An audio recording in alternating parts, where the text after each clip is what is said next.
a word of encouragement all across North Dakota and all across this country. People are waking up, and help is on the way.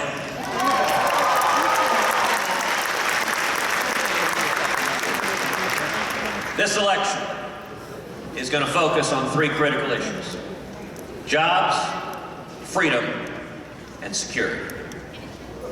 Let's start with jobs. I want to take a minute to talk to all the single moms who are working 2 and 3 part-time jobs, who've had your hours forcibly reduced to 28, 29 hours a week because Obamacare kicks in at 30 hours.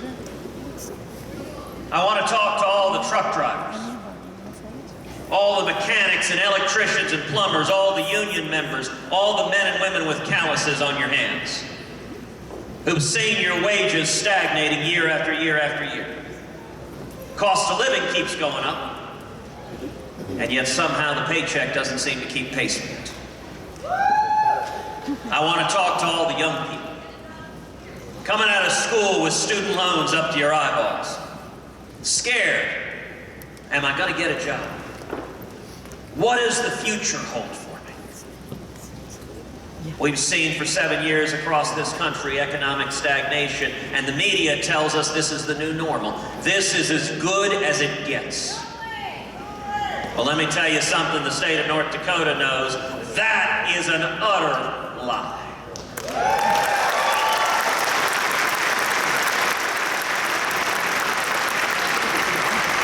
You know, it's easy to talk about making America great again. You could even print that on a baseball cap. But the real question is, do you understand the principles and values that made America great in the first place?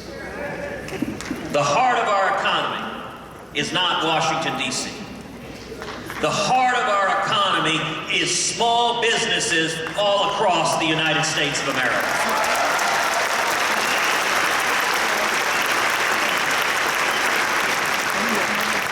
If I'm elected president, we will repeal every word of Obamacare.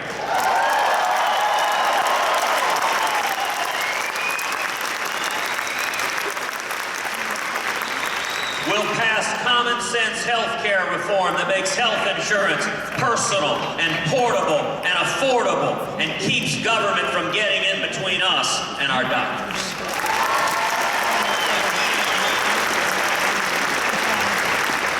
And we will pass a simple flat tax, where every American can fill out our taxes on a postcard. And when we do that, we should abolish the IRS.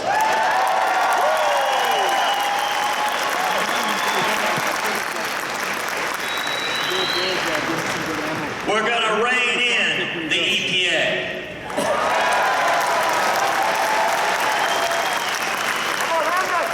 And the federal regulators who have descended like locusts on farmers and ranchers and small businesses, killing jobs all across this country.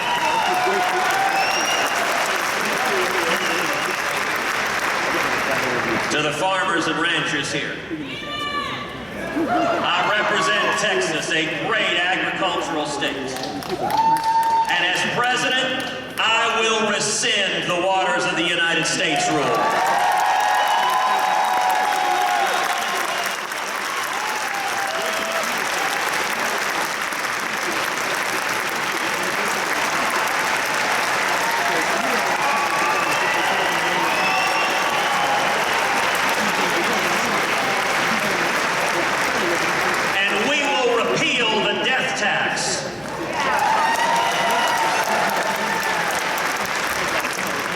You know, I'm reminded a few years back, I was out in West Texas. And I asked some folks there, I said, what's the difference between regulators and locusts? I said, well, the thing is, you can't use pesticide on the regulators. And this old West Texas farmer, he leaned back, said, wanna bet? And let me talk to everyone here in the oil and gas industry. I'm a Texan, we know something about that.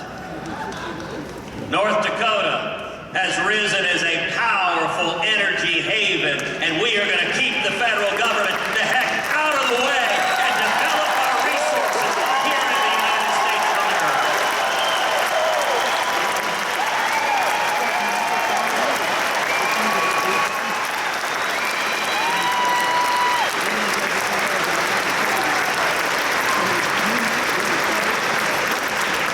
We will prohibit the federal government from regulating fracking, and we will build the Keystone Pipeline.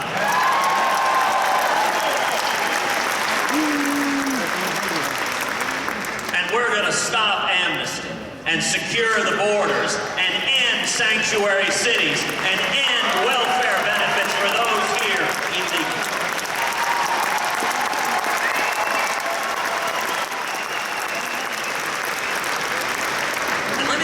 Effect of all that. We're going to see millions upon millions of new high-paying jobs. We're going to see jobs coming back from Mexico, coming back from China. We're going to see manufacturing jobs coming back to America. We're going to see wages rising for people all across this country. And we're going to see young people coming out of school with 2, 3, 4, 5 job offers.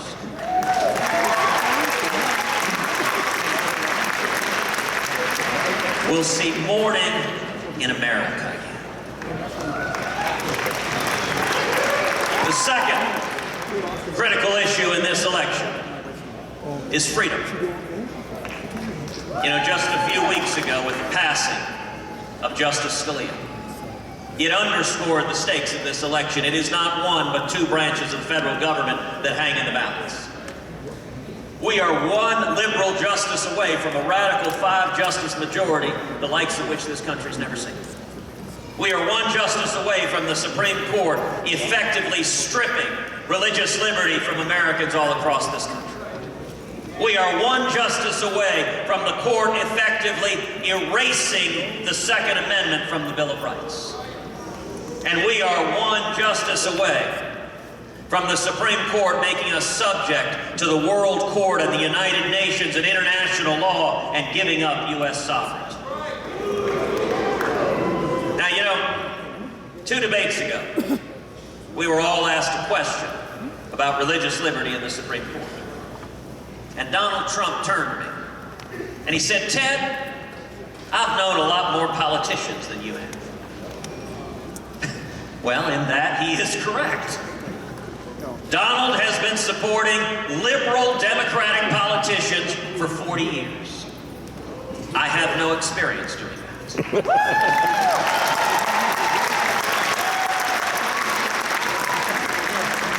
But Donald went on to say, "Ted, when it comes to the Supreme Court, when it comes to religious liberty, you got to learn to compromise. You got to learn to cut deals with Democrats and go along to get along."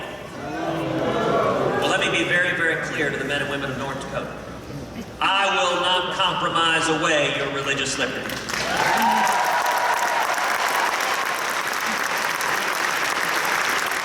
And I will not compromise away your Second Amendment right to keep and bear arms.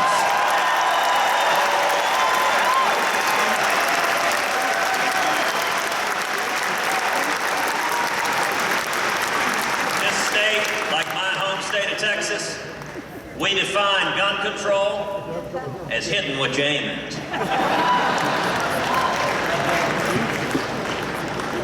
The third critical issue in this election is security. For the last 7 years, we've seen a president who's abandoned our friends and allies and who's shown weakness and appeasement to our enemies. Again, 2 debates ago, Donald Trump turned to me and said if he were president, he would be neutral between Israel and the Palestinians. Well, let me be very, very clear. As president, I will not be neutral.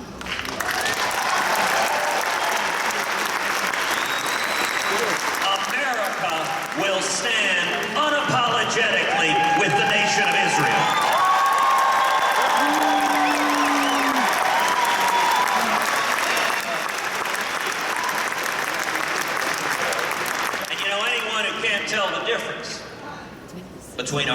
our enemies, anyone who can't tell the difference between Israel and Islamic terrorists who want to kill us. That raises real question about their fitness and judgment to be commander-in-chief.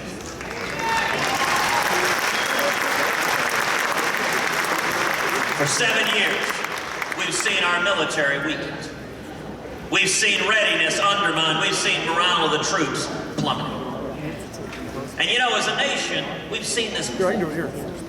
We've seen another left-wing Democratic president, Jimmy Carter, weaken and undermine the military. And then in January 1981, Ronald Reagan came into office.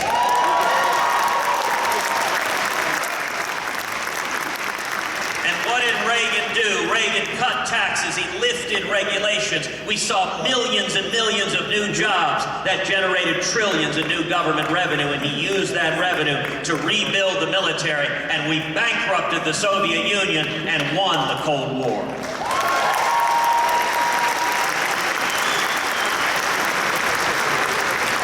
I intend to do the exact same thing with radical Islamic terrorism. We're going to repeal Obamacare, pass a flat tax, rein in the regulators, stop amnesty, and we will see millions and millions of new small businesses, of new jobs, of wages rising. That'll generate trillions in new government revenue, and we will use that revenue to rebuild this military so it remains the mightiest fighting force on the face of the planet.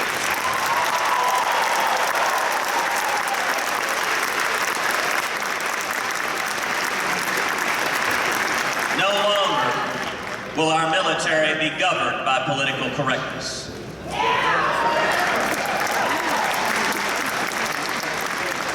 We will have a commander-in-chief who stands up and says to the world, we will defeat radical Islamic terrorism.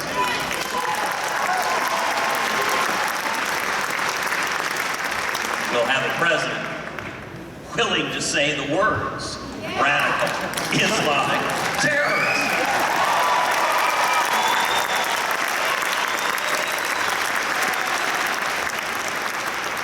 I don't know if you guys saw just this week, the White House edited out the head of France when he referred to Islamic terrorism. They erased it.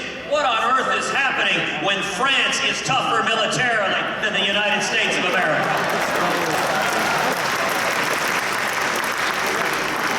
God bless the French, but we need America back.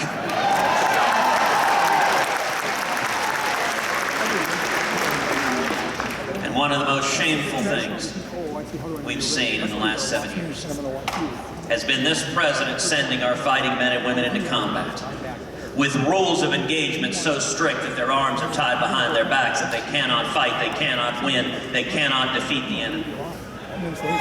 That is wrong. It is immoral. And mark my words, in January 2017, it will end.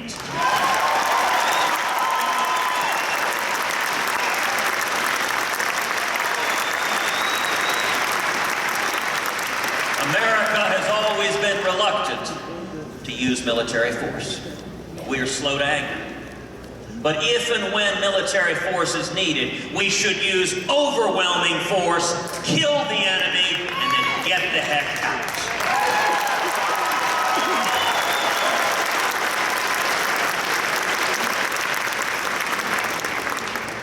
So let's talk a little politics. We have had an amazing journey this presidential season. We started a year ago with 17 Republican candidates. A talented, diverse, young, dynamic field. What a contrast with the Democrats. You know, the Democratic field consists of a wild-eyed socialist with ideas that are dangerous for America and the world, and Bernie Sanders.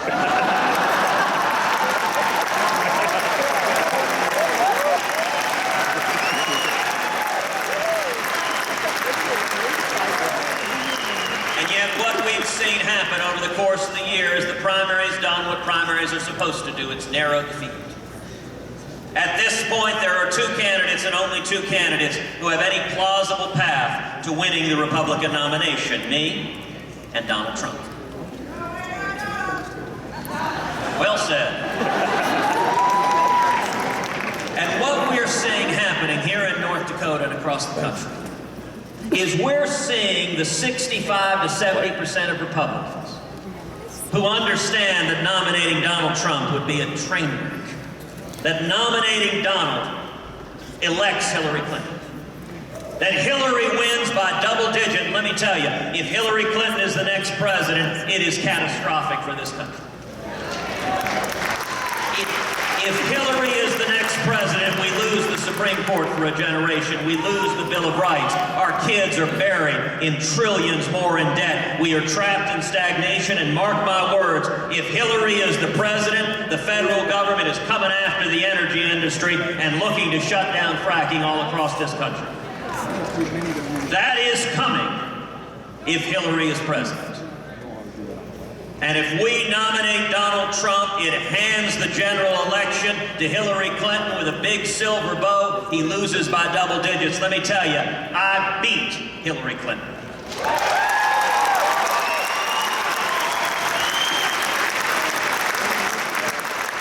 Just last week, Fox News had a new poll nationwide, showed us leading Hillary Clinton 47 to 44, 3 points nationwide. That same poll had Donald Trump losing to Hillary by double digits. But let me tell you the most encouraging part. Young people